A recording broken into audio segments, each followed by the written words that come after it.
She stood at the altar, trembling in a dress too tight, a heavy secret suffocating her. "I can't give you children," the plump bride sobbed, bracing for his disgust. Instead, the towering mountain man's eyes softened. He wiped her tear and smiled. "That's all right, darlin'. I already have 3. The year was 1887, and the mining town of Elm Haven, Colorado, was no place for a woman with a soft heart and a heavy frame. Abby Higgins stood on the splintered wooden platform of the Union Pacific Depot, clutching her worn leather valise as if it were a shield. At 28, she was considered a spinster in Boston, a burden to a stepmother who had eagerly signed her away to a matrimonial agency. Abby was not the agency's ideal candidate. She was plump, a word her stepmother used like a weapon with soft, rounded curves that defied the strict, bone-crushing corsets of high society. But her physical appearance was nothing compared to the secret she carried, a medical certainty delivered by a cold-eyed doctor 3 years prior. Her womb was barren. She was, in the eyes of society, a broken vessel. Through the swirling grit of coal dust and dry earth, she searched the faces of the rough-hewn men gathered near the livery. The townsfolk stared. Beatrice Miller, the local telegraph operator and self-appointed gatekeeper of Elm Haven's gossip, sneered openly from the station window, her eyes raking over Abby's modest, dusty calico dress. Then, the crowd seemed to part. Josiah Callahan did not walk. He moved like a force of nature. He was a mountain man in every sense, standing 6'4", his shoulders broad enough to block out the harsh midday sun. He wore a heavy canvas coat, despite the lingering summer heat, and a worn Stetson pulled low over striking ice-blue eyes. A thick, dark beard obscured the lower half of his face, but a jagged white scar cut through the hair on his left cheek, a brutal testament to the unforgiving wilderness he called home. "Miss Higgins?" His voice was a deep, resonant rumble, like distant thunder echoing off the canyon walls. Abby swallowed the lump of sheer terror in her throat. "Yes. Mr. Callahan?" He gave a sharp nod. "The preacher is waiting down at the assayer's office. We best get to it before the sun dips. It's a long ride up to the ridge." He reached for her trunk, hoisting the heavy oak box onto his shoulder as if it weighed no more than a feather. Abby followed him, her heart hammering against her ribs like a trapped bird. This was her last chance at survival. If he rejected her, she had no money for a return ticket. She would be destitute, left to the mercy of a lawless frontier town.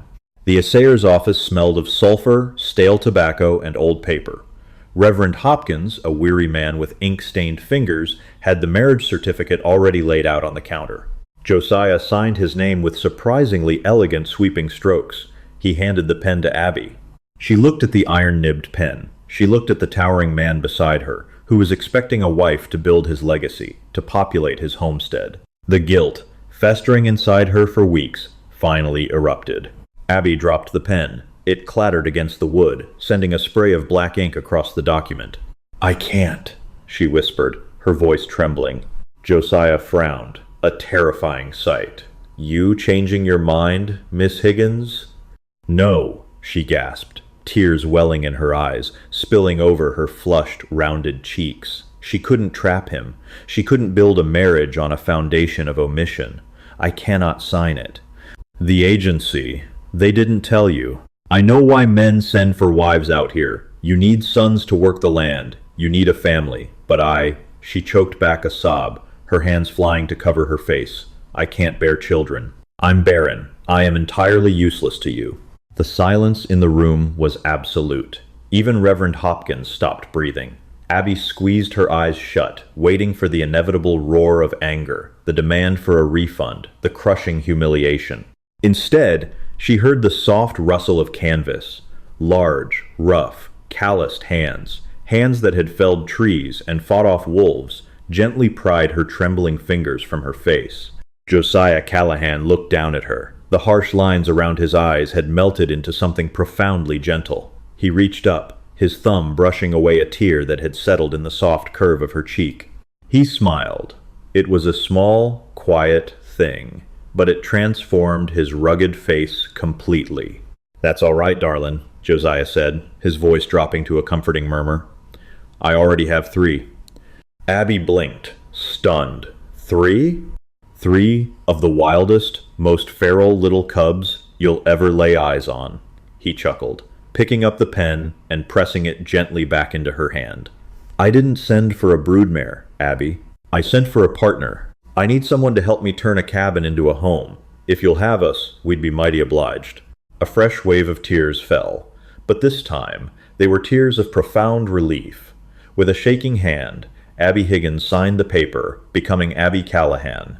The journey to Bitterroot Ridge took 6 grueling hours. The wagon lurched over rocks and deep ruts, climbing higher into the imposing pine-choked mountains. As they rode, Josiah spoke little, but his presence was a steady, anchoring weight. Abby watched his strong hands expertly guide the draft horses. For the first time in her life, her size did not feel like a moral failing. Beside a man as immense as Josiah, she felt strangely right, proportional, protected, and safe. As twilight bled the sky into bruises of purple and red, the tree line broke. Nestled against the side of a massive granite cliff was a sprawling, sturdy log cabin. Smoke curled lazily from the stone chimney. "We're home," Josiah announced, pulling back on the reins. Before the wagon even rolled to a complete stop, the heavy oak door of the cabin burst open. 3 children stood on the porch, frozen like startled deer. The oldest, a boy of about 10, stood in front. He held a heavy iron fireplace poker gripped tightly in his hands, his knuckles white. His clothes were patched, his dark hair shaggy, and his blue eyes, identical to his father's, were narrowed with intense suspicion. Behind him hid a little girl of 7, her thumb planted firmly in her mouth, her giant brown eyes wide with fear. Peeking out from behind the girl's ragged skirt was a toddler, no more than 4, his face smudged with soot and dirt.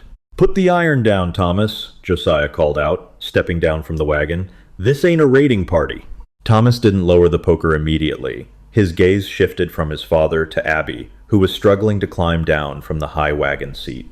Josiah stepped over, placing his massive hands on her waist, and effortlessly lifted her down, setting her gently on the dusty earth. "Boys, Lydia," Josiah said, his tone authoritative but warm. "This is Abby. She's my wife now. She's come to live with us." Thomas finally lowered the poker, though his glare didn't soften. "We don't need no new mother. We were doing just fine, Pa." "You burned the stew last night, and the cabin smells like wet dog, Tom," Josiah replied dryly. "We need her. Say your hellos."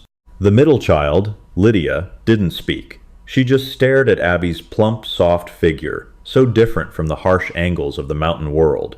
The youngest, Caleb, boldly broke rank, waddling down the steps and stopping right in front of Abby. He looked up, his little nose twitching. "You smell like sugar," Caleb announced. Abby let out a breath she didn't know she was holding and dropped to her knees, heedless of the dirt on her new dress. She smiled, a genuine, radiant beam. "That's because I brought peppermints from Boston, but they are strictly for after supper. Do you think you can wait that long?" Caleb's eyes widened, and he nodded vigorously. Even Thomas seemed to perk up at the mention of sugar. Over the next 3 weeks, Abby launched a quiet, determined war on the chaos of the Callahan cabin. She didn't try to replace their mother. Instead, she focused on making their lives comfortable. She utilized her generous size and soft nature to her advantage. When Caleb had a nightmare, her lap was a soft, warm place to rock him back to sleep. When the mountain winds howled, she baked massive, golden loaves of bread, filling the drafty cabin with the scent of yeast and comfort. She learned that Lydia hadn't spoken a single word in over a year, not since her biological mother, Clara, had passed away. Josiah was tight-lipped about the death, stating only that it was a sudden sickness. But the mountain held secrets, and Abby soon realized that the isolation of Bitterroot Ridge wasn't just for peace. It was a fortress. The first twist came on a Tuesday. Abby was clearing out the root cellar, organizing sacks of flour and dried beans, when she noticed loose earth near the foundation stones. Digging a few inches down, her fingers brushed against something hard. It was a small, rusted tin box.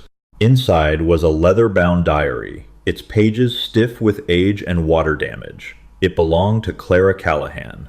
Abby opened it, her eyes scanning the faded ink. The entries painted a very different picture of the mountain man she had married. Josiah is furious again, one entry read. He knows my brother is circling. If Wyatt finds the deed to the silver claim before Josiah does, there will be blood. I fear for the children. I fear for myself. Abby's blood ran cold. Silver claim? Brother? Before she could process the implications, a heavy pounding echoed from the cabin floorboards above her. The sound of heavy boots and a stranger's voice. Abby scrambled up the ladder, dusting off her apron. Standing in the center of her living room was a man she had never seen before. He was entirely out of place in the wilderness, dressed in a fine, albeit dusty, city suit, with a silver-tipped cane and a cold, predatory smile. Thomas was standing between the man and his younger siblings, holding his father's hunting knife. "Put that away, boy, before you cut off a finger," the man sneered, before his eyes locked onto Abby. His gaze was entirely different from Josiah's. It was calculating, assessing her worth in an instant and finding it lacking. Well, well. Josiah didn't waste much time, did he? Traded up in weight, I see. "Who are you?" Abby demanded, puffing out her chest, channeling a courage she didn't know she possessed. She stepped in front of the children. The man tipped his hat mockingly. "Wyatt Dempsey. I'm Clara's brother, the children's uncle, and I've come to collect what is rightfully mine." "Josiah is not here," Abby said, her voice steady. "You are trespassing. State your business or leave." Wyatt laughed, a dry, humorless sound. "My business, Mrs. Callahan, is the law. Josiah owes me. He owes me the deed to this land, and he owes me for what he did to my sister." He took a step closer, lowering his voice into a venomous hiss. "Did the great mountain man tell you how his first wife really died? Did he tell you about the poison?" Abby felt the floor tilt beneath her. "She didn't die of any fever," Wyatt said, his eyes gleaming with malice. "She was murdered. And the local sheriff is finally starting to wonder if the man who buried her so quickly up on this isolated ridge had a reason to keep her quiet." "You're lying," Thomas yelled, though his voice cracked. "Pa loved Ma." "Your pa loves silver, boy," Wyatt shot back. He turned his gaze back to Abby. "I'm giving you a warning, woman to woman. You're living with a killer. You hand over the deed to the lower valley by Friday, or I ride back up here with the U.S. Marshal, and I take the land and my sister's children." Wyatt turned on his heel and strode out of the cabin, leaving the door wide open to the biting mountain wind. Abby stood frozen, the tin box heavy in her apron pocket. She looked down at the three children clinging to her skirts. She had thought she was escaping the cruelty of society by coming to the edge of the world. But as she stared out into the darkening pines, she realized the real danger hadn't been in Boston. The danger was here, wrapped in the arms of the man who had promised her a family. The cabin was suffocatingly quiet after Wyatt Dempsey's departure. The wind howled against the thick pine logs, a lonely, desperate sound that mirrored the sudden chill in Abby's chest. She locked the heavy oak door, sliding the iron bolt into place with a definitive clack, then turned to face the three terrified children. Caleb was crying silently, tears tracking through the soot on his cheeks. Lydia had retreated under the heavy oak dining table, her arms wrapped around her knees. Thomas stood rigidly in the center of the room, still clutching his father's hunting knife, his chest heaving. "Thomas," Abby said, her voice remarkably steady despite the tremor in her hands. "Put the knife on the mantel. Go check the shutters. Make sure they are barred." "He said Pa is a killer," Thomas whispered, his voice cracking with the betrayal of a child forced to question his hero. Abby stepped forward, placing a soft, firm hand on the boy's trembling shoulder. "People say many things, Thomas, out of malice, out of greed, out of fear. But we do not judge a man by the poison spit by his enemies. We judge him by his actions. Now, do as I ask. We secure this house." Once the children were fed a meager supper of cold biscuits and cheese, neither she nor they had the stomach for a hot meal. Abby tucked them into the loft beds. She sat by the dying embers of the hearth, the rusted tin box sitting heavy on her lap. By the flickering orange light, she opened Clara's diary and began to read. The early entries were filled with joy, the birth of Thomas, the building of the cabin, the rugged romance of the mountains. But as the pages turned, the handwriting grew erratic, the ink blotted with what looked like dried tears. The 4th of September, 1885. Wyatt visited again. He smells of cheap whiskey and desperation. He owes a gambling syndicate in Denver more money than God.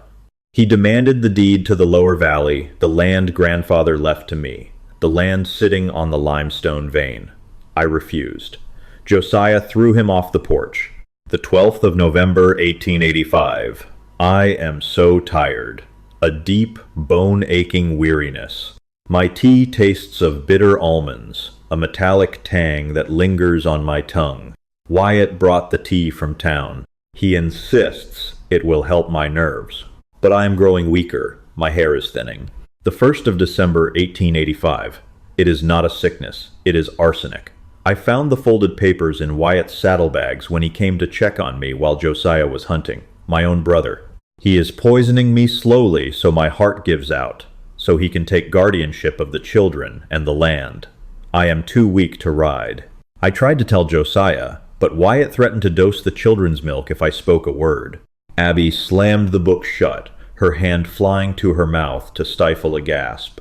The sheer, unfathomable evil of it made her stomach churn. Josiah hadn't murdered his wife. He had been utterly helpless to stop a slow, insidious assassination enacted by a family member Clara had been forced to let into their home. The sound of heavy hooves outside shattered her thoughts. The dogs in the yard began to bark, a frantic, joyous sound. Josiah was back. Abby unbolted the door. Josiah stepped inside, bringing the smell of pine needles and damp earth with him. He looked exhausted, his broad shoulders slumped, his beard dusted with early frost. He took one look at Abby's pale, rigid face and the open diary on the table. He froze. The silence stretched between them, thick and heavy. "He was here," Abby said, her voice barely a whisper. "Wyatt Dempsey." Josiah's jaw clenched so hard Abby thought his teeth might shatter. The gentle mountain man she had married vanished, replaced by a predator. His hand drifted instinctively to the heavy Colt revolver strapped to his thigh. "Did he touch you? Did he touch my children?" "No," Abby replied quickly, "but he gave us until Friday to hand over the deed to the lower valley, or he brings the marshal to arrest you for Clara's murder." She picked up the diary. "I read it, Josiah. I read what he did to her." Josiah let out a breath that sounded like a ragged sob. The massive man sank into the wooden chair by the fire, burying his face in his rough, calloused hands. "She just started wasting away," he whispered, the heartbreak fresh and raw in his deep voice. "By the time I figured out what that bastard was slipping into her food, it was too late. Her heart just gave out, and Wyatt had Sheriff Cobb in his pocket. A corrupt lawman who wrote it off as mountain fever. I couldn't prove a damn thing." "So you hid," Abby said softly, moving to stand beside him.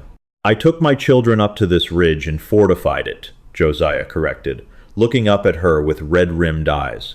"But I knew Wyatt would come back when his debts caught up to him.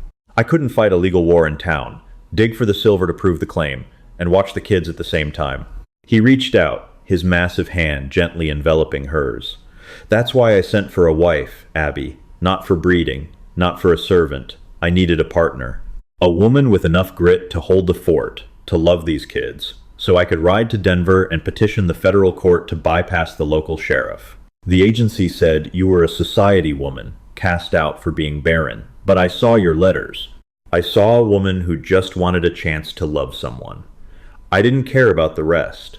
Tears pricked Abby's eyes. Her greatest shame, her deepest flaw, was completely irrelevant to this man. He had seen past her plumpness, past her barren womb, and saw only a mother for his children and a fiercely loyal partner. "He's coming on Friday, Josiah," she said, her voice hardening with newfound resolve. "With men." Josiah stood up, his ice-blue eyes turning dangerous. "Let him come. I filed the petition in Denver 3 weeks ago. Federal Marshal John Blake is riding out here. But until he arrives, we hold this ridge." Abby didn't faint. She didn't cry. Instead, she squared her soft shoulders, walked over to the gun cabinet, and pulled out a heavy, double-barreled shotgun. "Then you had better show me how to load this." Friday morning broke with a violent, bruised sky. A low, freezing fog rolled off the mountain peaks, swallowing the pine trees and turning the forest into a graveyard of gray shadows. Inside the cabin, the atmosphere was a coiled spring. Abby had prepared the home for a siege. Water and rations. She had drawn extra water from the well and baked hardtack. Medical supplies, torn linen bandages, and a bottle of strong whiskey sat on the kitchen counter. The children, Thomas, Lydia, and Caleb, were hidden securely in the root cellar beneath the floorboards, warned under strict orders not to make a sound. Josiah stood by the front window, his Winchester rifle resting on the sill. Abby sat near the back door, the heavy shotgun resting across her lap. Her heart pounded a frantic rhythm against her ribs, but her hands were perfectly still.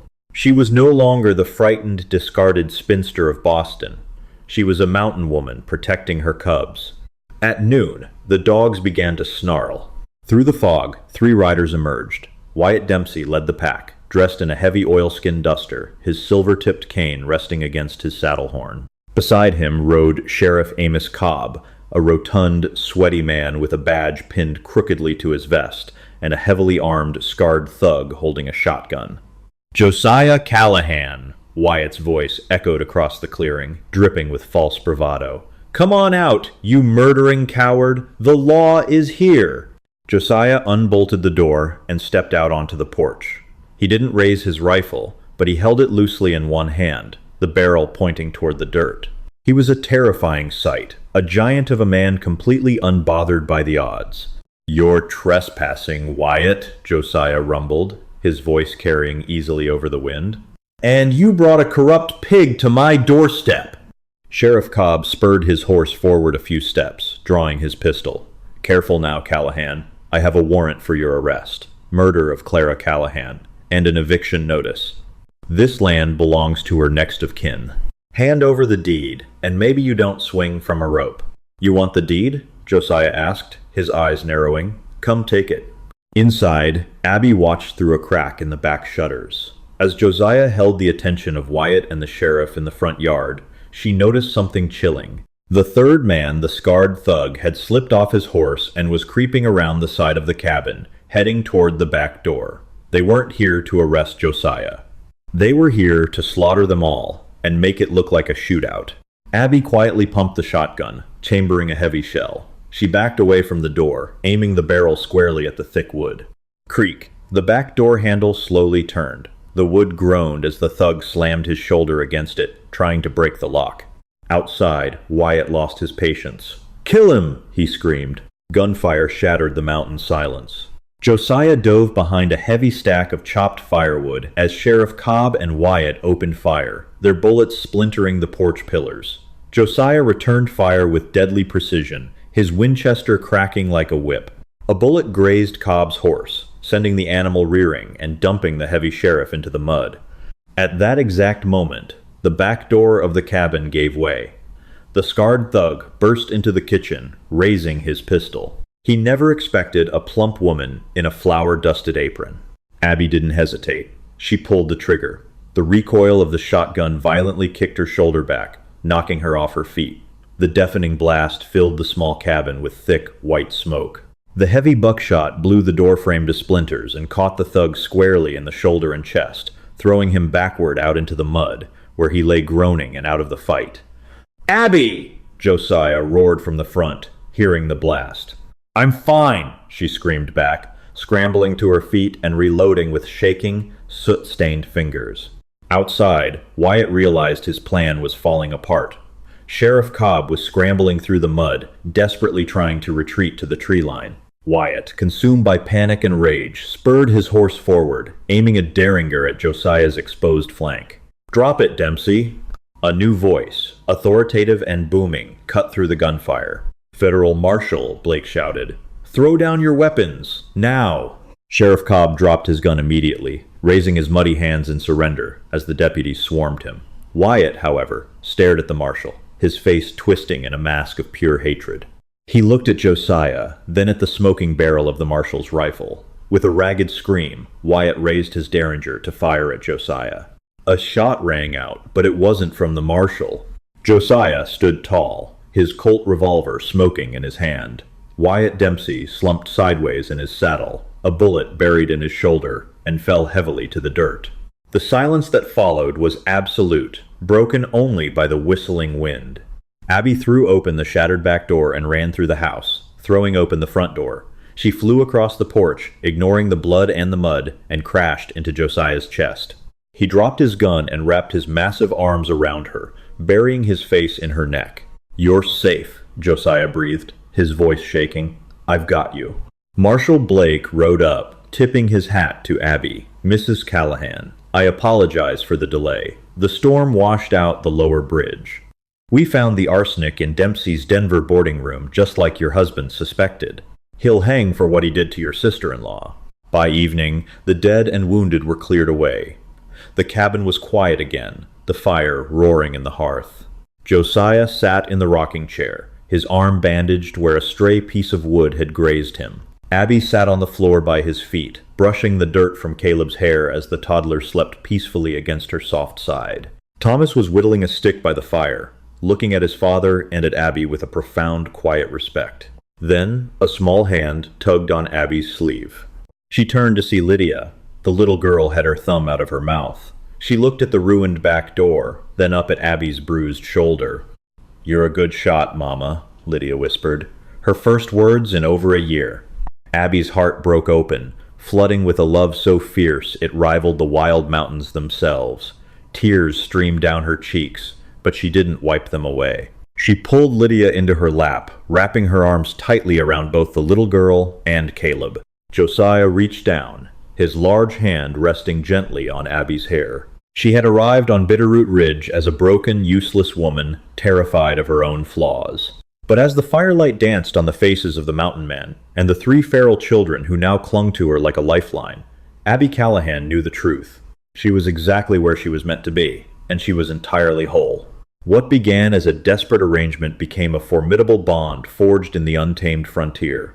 Abby, once dismissed by society, proved that true strength lies in a mother's fierce love. Josiah finally found the partner he needed.